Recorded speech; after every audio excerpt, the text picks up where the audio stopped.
amati mbégteeg bànneex di ànd ak yéen ñu tawlu ci 5M TV Sénégal jërë ngeen jëf.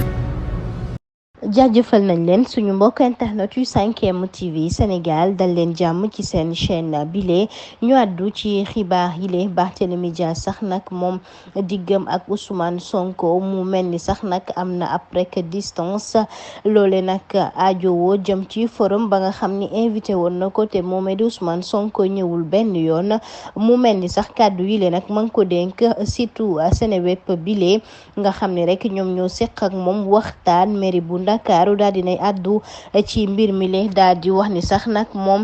invité woon na rek Ousmane Sonko ngir mu ñëw nag ci forum boobee doon am jëm ci wàllu économie sociale ak solidaire te ñu rek amal ko file ci Ndakaaru ndax démb sax lañ ko doon ndar kepp mu mel ni sax nag moom kile di Barthélémy Dias mi ngi wax ni nag ba mu rek waxee Ousmane Sonko ngir mu ñëw ci bile nag cérémonie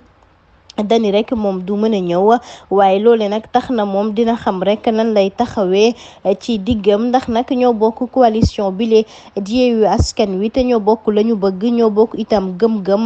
moomee Barthélémy Dias di wax ni kon fi mu nekk ni moom daal la muy def rek du lenn rek daal di wane ab preuve d'élégance maanaam rek bañ a dindi lépp loo xam ne rek dafa nekk ci seen diggante ndax nag xaajale du ci am ndax la ñu bëgg rek ñoom ñoo koy àndandoo di ko defandoo waaye loole rek dina tax nag moom mu xam rek nan lay taxawee.